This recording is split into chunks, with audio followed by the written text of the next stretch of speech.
Welcome to red TV. నేను మీ తేజ. ప్రస్తుతం మనతో పాటు సీనియర్ జర్నలిస్ట్ దాము బాలాజీ గారు ఉన్నారు. నమస్తే సార్. నమస్తే. సో రీసెంట్గా ఈ హరిహర వీరమల్లు రిలీజ్ ఆ టైం కొన్ని థియేటర్లు బంద్ అయిపోతున్నాయంటూ కూడా ఒక వార్త తెరపైకి రావటం, దాని తర్వాత పవన్ కళ్యాణ్ గారు దాన్నే ఉద్దేశించి మాట్లాడారని, కొంతమంది ప్రొడ్యూసర్స్ ఆయన పట్ల అసంతృప్తితో ఉన్నారని, ఇలాంటివన్నీ కూడా చూసాం. అయితే రీసెంట్గా సీనియర్ నటులు ఆర్ నారాయణమూర్తి, సో అతను మాట్లాడిన వ్యాఖ్యలు, ముఖ్యంగా నిన్న మాట్లాడారు ఆయన పవన్ కళ్యాణ్ గారి గురించి కానీ కందిల దుర్గేష్ గారి గురించి కానీ. సో అతను మాట్లాడిన వ్యాఖ్యలకి జనసేన సైనికులు కానీ పవన్కి సంబంధించిన అభిమానులు కానీ మాటలతో అటాక్ చేస్తున్నారనేది ఇప్పుడు ప్రస్తుతం సోషల్ మీడియాలో చక్కర్లు కొట్టింది. అసలు ఏంటి నారాయణమూర్తి గారు అసలు ఏం మాట్లాడారు? అంతగా కించపరిచారా పవన్ కళ్యాణ్ గారిని కానీ, లేకపోతే ఆ కూటమి ప్రభుత్వాన్ని కానీ? దీని నేపథ్యం ఏంటంటే జూన్ 1 నుంచి థియేటర్ల బంద్ అన్న వార్త వైరల్ అయింది. దాని తర్వాత ఇక్కడ ఛాంబర్, ఏపీ ఫిల్మ్ ఛాంబర్ సమావేశమయ్యి ఎగ్జిబిటర్లతో మాట్లాడింది. మీరు బంద్కి వెళ్ళకండి, కొంత టైం ఇవ్వండి, మేము పరిష్కరిస్తామని చెప్పారు. బేసిక్గా థియేటర్ల సమస్య ఏంటంటే రెంటల్ విధానాన్ని తీసేసి పర్సంటేజ్ విధానాన్ని తీసుకురావాలనేది వాళ్ళ సమస్య. ఎందుకంటే ఆల్రెడీ తమిళనాడు, కర్ణాటక, కేరళ ఈ స్టేట్లన్నింటిలో కూడా సింగిల్ థియేటర్లలో రెంటల్ లేదు, ఓన్లీ పర్సంటేజే ఉంది. ఇక్కడ కూడా ఆంధ్రప్రదేశ్లో కూడా, తెలంగాణలో కూడా మల్టీప్లెక్స్ల్లో రెంటల్ పరిస్థితి లేదు, పర్సంటేజే ఉంది. రెంటల్కి పర్సంటేజ్కి తేడా ఏమంటే, రెంటల్ అంటే ఎవ్రీడే ఒక రెంట్ ఫిక్స్ చేస్తారు థియేటర్కి, ఆ రెంట్ చెల్లించాలి. ఎన్ని రోజులు చెల్లిస్తే అన్ని రోజులు మన సినిమా ఆడిస్తారు. రెంట్ చెల్లించకపోతే ఆడించరు. That is rental system. Percentage system అంటే ఒక థియేటర్లో కలెక్షన్ను బట్టి 20%, 30%, 40% థియేటర్ ఓనర్స్కి ఇస్తారు, మిగతాది డిస్ట్రిబ్యూటర్లు లేదా ప్రొడ్యూసర్కి వెళ్తుంది. సో ఇది స్ట్రక్చర్. ఇప్పటివరకు ఏంటంటే ఇక్కడ సింగిల్ థియేటర్స్కి ఈ ప్రాబ్లం ఉంది. దీంట్లో ఇద్దరికి నష్టం ఉంది. ఒకరు చిన్న ప్రొడ్యూసర్లు రెంట్ చెల్లిస్తే కానీ వాళ్ళ సినిమా రిలీజ్ కాదు. ఒకవేళ అది ఆడుతుందా లేదా వీళ్ళకి తెలియదు, కానీ ఒక వారం రెంట్ ముందే చెల్లిస్తే కానీ ఇది కాదు. సో 100 థియేటర్లో మనం రిలీజ్ చేయాలనుకుంటే 100 థియేటర్లకి ముందే రెంట్ ఇచ్చేయాలి, తర్వాత క్యూబ్ వాళ్ళకి కట్టాలి. ఇదే తడిసి మోపుడైపోతుంది. ఒక చిన్న సినిమా ఒక 100 థియేటర్లో రిలీజ్ కావాలంటే కనీసం ఒక 50 లక్షలు ఖర్చు పెట్టాల్సిన పరిస్థితి ఇవాళ ఇండస్ట్రీలో ఉంది. అందువల్ల ఈ రెంటల్ విధానం వల్ల చిన్న సినిమా నిర్మాతలకు ఇబ్బంది. రెండవది థియేటర్ల వాళ్ళకి కూడా ఎందుకంటే రెంట్ కడతారు, కానీ ఆ రెంట్లు సరిపోవట్లేదు వాళ్ళకి. మిగతా అన్ని కాస్ట్ పెరిగిపోయినాయి, రెంట్లేమో ఎక్కువ పెరగలేదు. సో ఇప్పుడు పెద్ద సినిమాలు రిలీజ్ అయినాయనుకో, దాంట్లో కలెక్షన్లు ఎక్కువ వస్తాయి కాబట్టి, ఎందుకంటే థియేటర్ రేట్లు పెంచేస్తారు, నెంబర్ ఆఫ్ షోలు పెంచేస్తారు, దీనివల్ల వాళ్ళ కలెక్షన్లు ఎక్కువ వస్తాయి కాబట్టి పర్సంటేజ్ సిస్టంలో థియేటర్ల వాళ్ళకి లాభం వస్తుంది. అంటే బ్యాలెన్స్ అవుతుంది అనమాట. కొన్ని చోట్ల నష్టం వచ్చినప్పుడు కొన్ని చోట్ల లాభం వస్తుంది, అది బ్యాలెన్స్ అవుతుంది. సో ఇది వాళ్ళ డిమాండ్.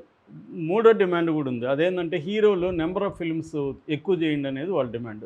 అసలు మీరు ఇవేవి మాకు రెంటల్ అయినా లేకపోతే పర్సంటేజ్ అయినా పర్వాలేదు, మీరు కానీ సంవత్సరానికి ఒక హీరో 2 సినిమాలు తీస్తే అదే చాలు మాకని కూడా చాలామంది చెప్తున్నారు. ఎందుకంటే ఇప్పుడు పాన్ ఇండియా వచ్చేసి ప్రతి హీరో కూడా 2 ఏళ్ళు 3 ఏళ్ళు పట్టిపోతుంది ఒక సినిమా రావడానికి. అందువల్ల వాళ్ళకి ఫీడింగ్ లేదు, చిన్న సినిమాలకి జనం రావట్లేదు. అందువల్ల థియేటర్లు ఏంటంటే మూసేయాల్సిన పరిస్థితి ఏర్పడింది. దానికంటే రియల్ ఎస్టేట్కి ఇచ్చేయడము, ఈ షాపింగ్ మాల్స్ లేకపోతే ఫంక్షన్ హాల్స్ చేస్తే వాళ్ళకి బెటర్గా ఉంటుంది. అవును. సో థియేటర్స్ అన్నిటిని కూడా ఈ ఫంక్షన్ హాల్స్ కింద మార్చేస్తున్నారు యాక్చువల్గా. అందుకని ఈ మోనోపల్లి వల్లనే బతుకుతున్నాయి. ఎందుకు ఒక్కొక్కరు 100 థియేటర్లు 50 థియేటర్లు లీజుకి తీసుకొని వాళ్ళు నడపగలుగుతున్నారు. సింగిల్ థియేటర్ ఓనరు నడిపే పరిస్థితి వాళ్ళు లేదు. సో ఇది కాంటెక్స్ట్ అనమాట. ఈ కాంటెక్స్ట్లో వాళ్ళు ఏంటంటే జూన్లో సినిమాలు వరుసగా ఉన్నాయి. కుబేరా ఉంది, కన్నప్ప ఉంది, హరిహర వీరమల్లు ఉంది.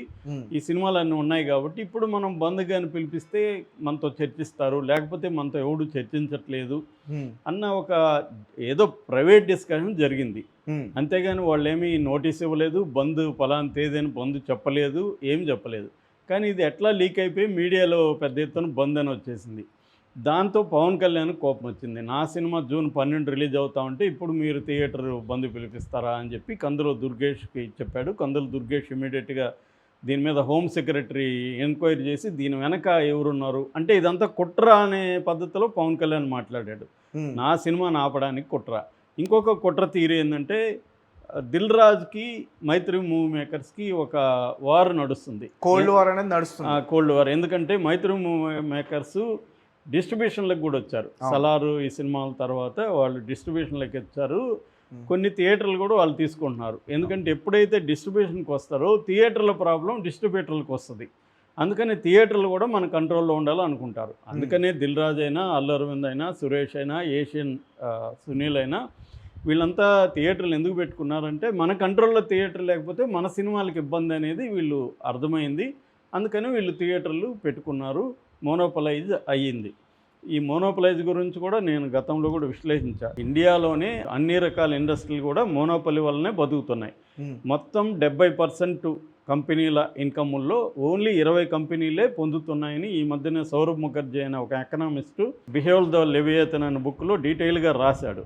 అంటే మోనోపలి లేకపోతే ఈ కంపెనీలు సర్వైవ్ కావని. ఇక్కడ కూడా అదే, మోనోపలి లేకపోతే ఈ థియేటర్లు సర్వైవ్ కావు సింగిల్ స్క్రీన్లో.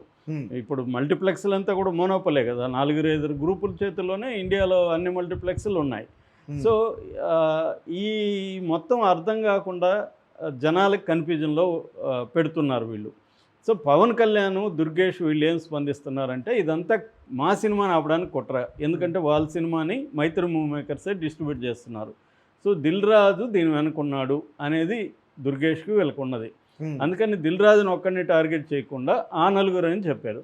ఆ నలుగురు అని చెప్పగానే ఫస్ట్ అల్లు అరవింద్ వచ్చి ఆ నలుగురు నేలరా బాబు, నాకున్నవే మొత్తం 15 అని ఆయన చేతి పెట్టాడు. మళ్ళీ దిల్ రాజు వచ్చాడు, నేను కూడా ఆ నలుగురిలో లేను, నాకు కూడా 50 థియేటర్లు ఉన్నాయి ఈ 2 రాష్ట్రాల్లో కలిపి.